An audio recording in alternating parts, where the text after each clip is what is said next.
Bon, donc toujours dans l'amortissement du service rendu, enfin au service rendu, c'est-à-dire amortissement fonctionnel, ou si vous voulez, amortissement proportionnel au service rendu. Voilà, il y a plusieurs noms. Ça, en tout cas, c'est un amortissement proportionnel, puisqu'il y a une fraction qui intervient avec un coefficient d'amortissement. Voilà. Alors, j'ai fait un exemple avec voilà, un matériel roulant. Ok, voilà, on a parlé en termes des kilomètres productifs. Des kilomètres productifs. En termes des kilomètres productifs. Bon, ici, je parlais d'une machine, c'est-à-dire en termes d'heures de production. D'heures de production. Alors, je vais changer un petit peu la donne. Je rappelle, ici, bon, il y a un prix d'acquisition. Ouais, ça, c'était pour le camion. Ici, je reprends un prix d'acquisition d'une machine, hein, et non plus d'un matériel roulant. Voilà, ça va être le même prix d'acquisition. On prévoit que le véhicule va rouler ici. C'est une machine. Ah, ici, c'est pas un véhicule, c'est une machine qui va fonctionner à autant d'heures. C'est des heures productives maintenant. Et donc, je vais calculer un théorique, voilà, un probable, des heures probables que la machine va tourner, et des heures réelles. À l'année 2000XX, la machine va tourner autant d'heures réelles. Voilà, et grâce à ça, je pourrais trouver, je veux dire, l'amortissement de l'année 2000XX de la machine. Donc c'est en termes de service rendu par la machine. Alors, comment je vais faire? Bah, je change un petit peu juste les unités. Ici, supposons que on a la valeur de l'acquisition de la machine, c'est 1 million d'unités monétaires. Elle fonctionne 1000 heures par jour. 1000 heures. Bon, ça c'est au quotidien.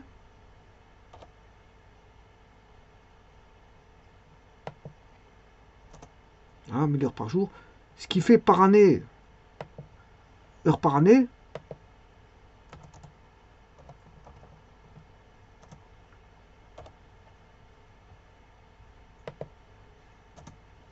voilà, j'ai les heures par jour. C'est une machine, hein.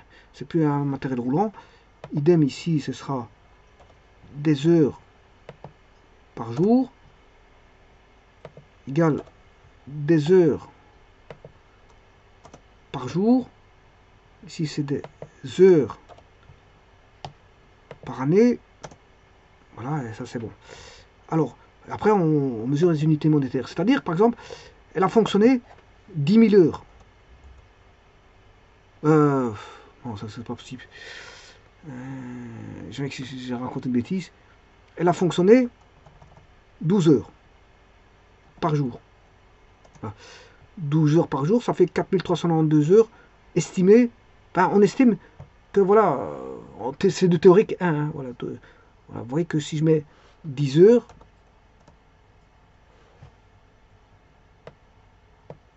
ça fait 3660 heures par année. Et donc là, j'ai un coefficient d'amortissement, 10 heures par jour. Le coefficient d'amortissement, c'est 1 million divisé par 3660, ce qui fait un coefficient de 273,22. Ici, si maintenant les heures réelles en 2000XX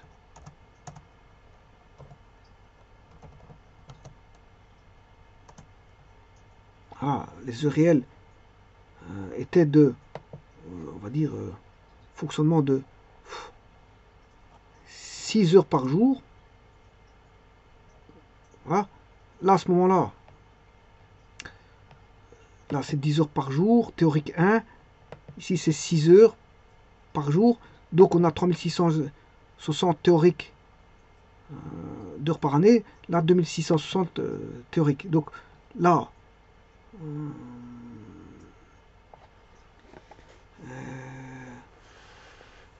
donc le théorique, c'est 3660. 1 million divisé par 3660, c'est 273,22. Voilà, donc je fais ceci divisé par ceci, c'est 273,22.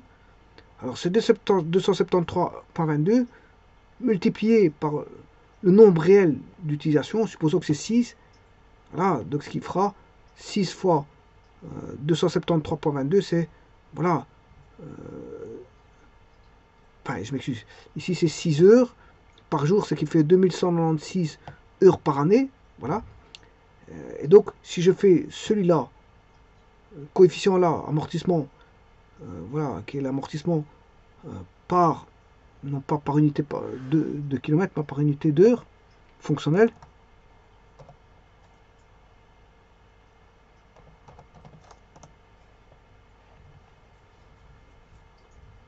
Voilà. Et là, donc, si je multiplie coefficient ici, l'amortissement multiplié par 2196, j'ai 600 000. L'amortissement réel sera de voilà, 600 000 unités monétaires. Bon, ça c'est avec le théorique 1. Maintenant, je vais mettre un nombre théorique, supposons qu'il fonctionne 8 heures, sur base de 8 heures. En théorique 2, on dit que l'estimation probable il va fonctionner 8 heures, mais qu'en vérité, il a fonctionné, on va dire, 10 heures. Voilà. Donc, toujours avec ceci, je vais faire 1 million divisé par le nombre d'heures annuelles pour trouver 341,53. Voilà. Et comme on dit qu'il a fonctionné 10 heures, c'est-à-dire 3660 heures par année, ben, l'amortissement en 2000XX va donner ce coefficient d'amortissement de... Attention que celui-ci multiplié par celui-là donne celui-là.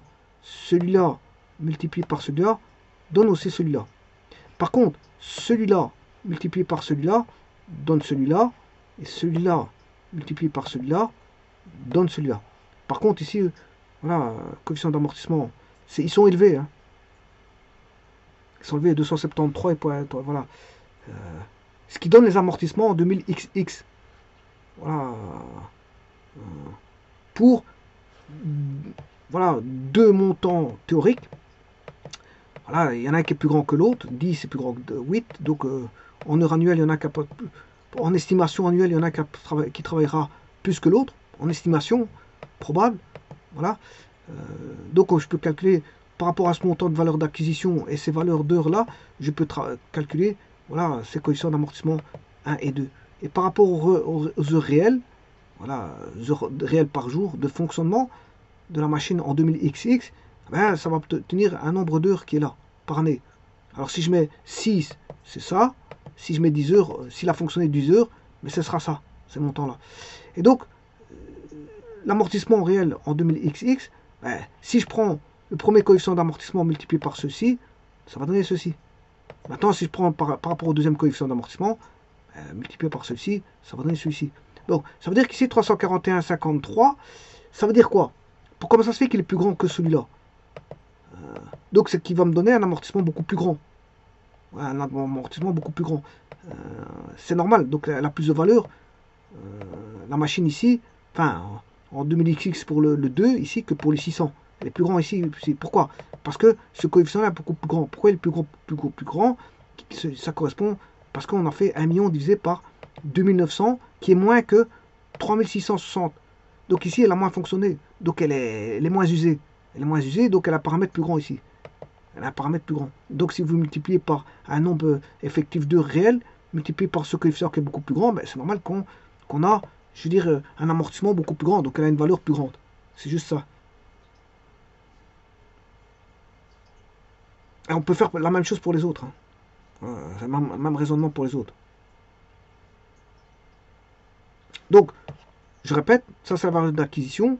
Je mets deux heures théoriques d'utilisation heures par jour, ce qui correspond à des heures par année là. Grâce à ça, je fais 1 million divisé par celui-ci, j'ai celui-là.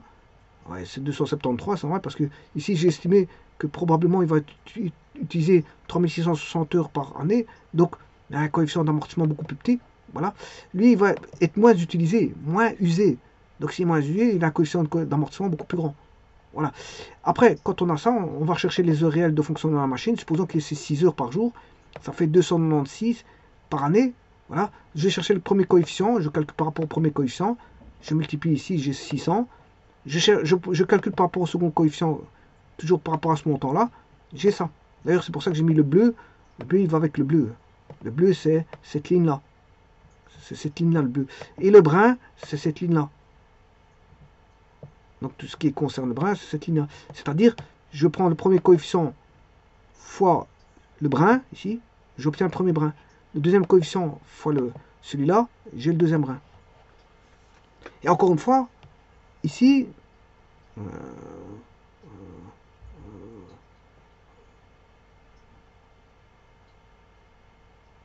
alors ici, il y a quelque chose, il va me donner 1 million. Pourquoi il me donne 1 million ici? Donc ça veut dire que le rapport, il fait, pourquoi il me donne 1 million? Il me donne la même valeur d'acquisition, même chose que la valeur d'acquisition.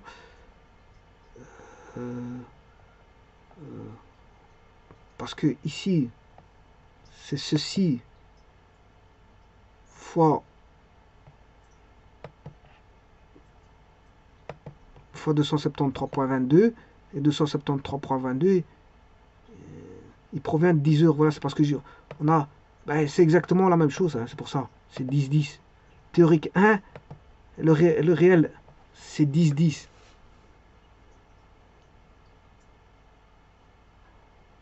Donc il fonctionne le même nombre d'heures. Théorique et réel, ça fait, voilà, donc le rapport, il fait 1. Donc en d'autres termes, on a ceci. On a 3 cas de figure. Donc on a une valeur d'acquisition.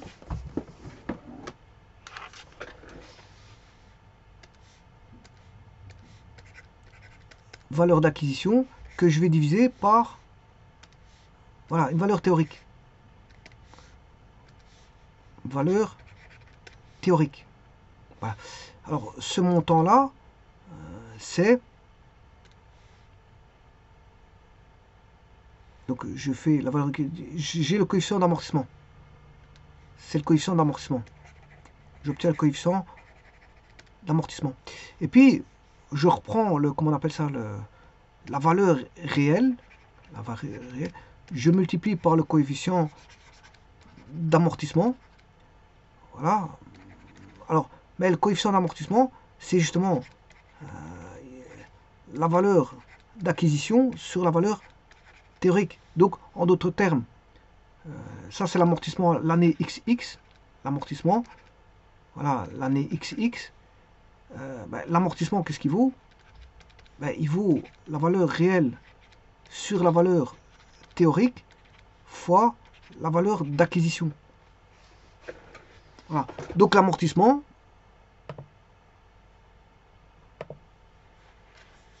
l'année XX, bien sûr, on va dire ça comme ça,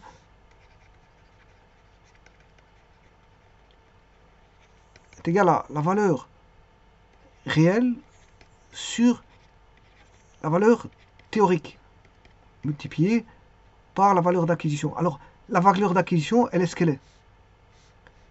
Elle est ce qu'elle est. Vous l'achetez au départ, un prix initial. Et tout va se jouer par rapport à ceci. Ça, c'est l'estimation, et ça, c'est le réel. Bon, alors maintenant, si la valeur réelle est égale à la valeur estimée, ben on va retrouver le rapport V réel sur V théorique qui vaut 1. Et donc, vous allez avoir une fois VA est égal à l'amortissement. Donc, l'amortissement est égal à VA. Si on a VR égale VA. L'amortissement est égal à VA si V réel est égal à V théorique. Et c'est le cas ici, hein.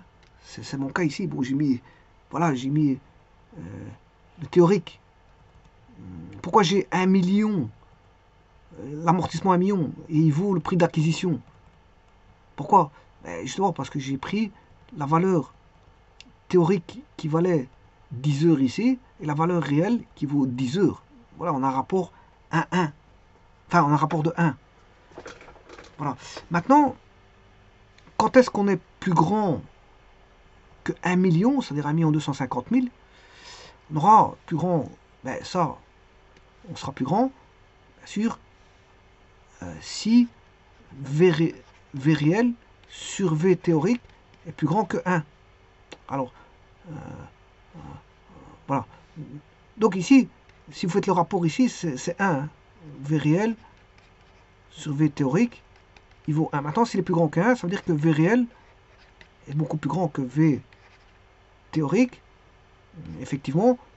Donc ça, on aura un amortissement plus grand que la valeur d'acquisition. Dans ce cas-ci.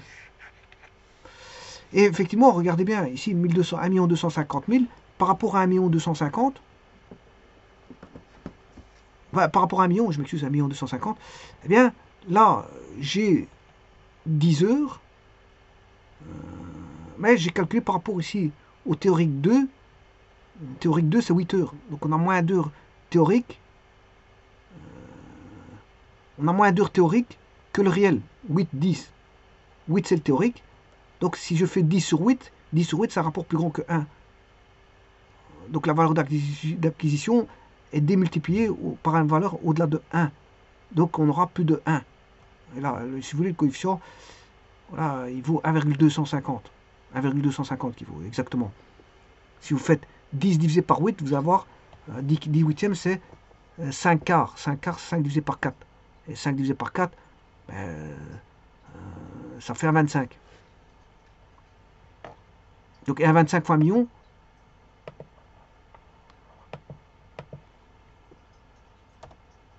c'est 1 250 000. Voilà, 25, c'est ce que je vous ai dit.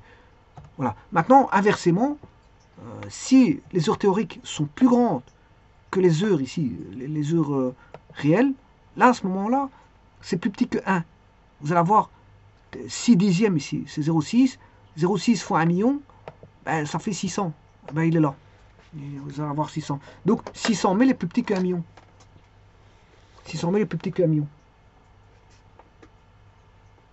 Je vous remercie.